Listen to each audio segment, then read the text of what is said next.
So today we are talking about cinematic filmmaking equipment and what you can get on a budget while still getting those results. So when I first started doing videography, I always thought that gear was everything.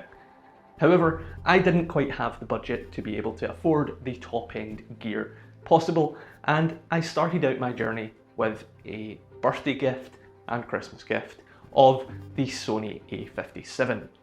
Now this did have filmmaking capabilities, however it wasn't a top end, it was a crop sensor and it was good enough for the stuff that I needed to make. This also meant that I had to learn and pivot on how to get the best results out of it. So today we're going to break down what you need as the essentials for filmmaking gear while still getting those cinematic results. So first and foremost is your camera.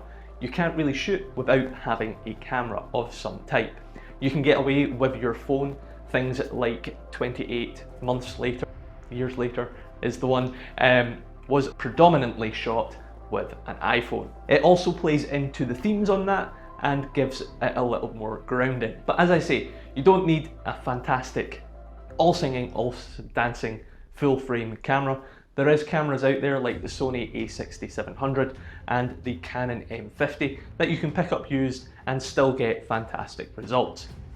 There is also add-ons that you can get for your camera, such as the Magic Lantern suite, which installs onto the SD card and basically jailbreaks your Canon camera and opens up other abilities. The key for your camera is to learn it inside out. As I say, I started out on the A57, and with learning that camera inside out, I knew its quirks and I knew the workarounds that go with it. Next, we have to move on to lenses. Lenses are where the money counts.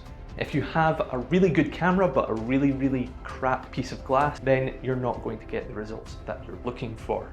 So my go-to recommendations would be the likes of the Sigma 35mm lens.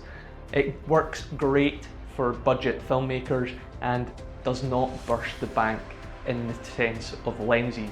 Lenses can go upwards of £2,000, but the 35mm art lens from Sigma is a really good option. If you are on a tighter budget, a nifty 50 is always a fantastic option, and you get the low f-stop along with that, which allows you to get those dreamy backgrounds as well, similar to the Sigma lens.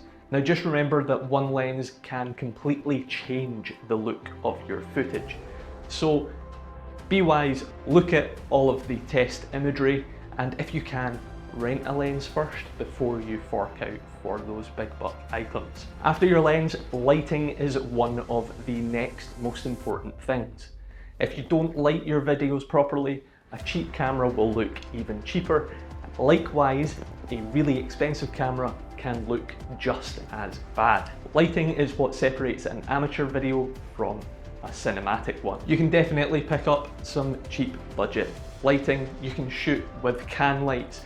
Film Riot do a full suite of videos on lighting from cheap, accessible sources, or you can pick up a three-way lighting kit from the likes of Newer. There is the bicolor panel LED lights. That is what I'm shooting with just now. However, I will put the accurate figure up on screen now that you can find on Amazon. And next up is audio. You can kind of forgive a film for bad visuals, but if the audio is not great, then you're instantly not going to be drawn in. For budget creators, there is a wealth of audio equipment out there. If you're looking for YouTube content and interviews, for wireless mics, you can pick up a decent set from the likes of Rode, or like I am running on the Hollyland Lark Mac. If you're on a very tight budget and you're looking to shoot interviews, you can buy a cheap lav mic, plug it into your phone, and have the talent have that in their back pocket and record audio direct onto the phone whilst using the camera's audio for some scratch that you can sync up in post.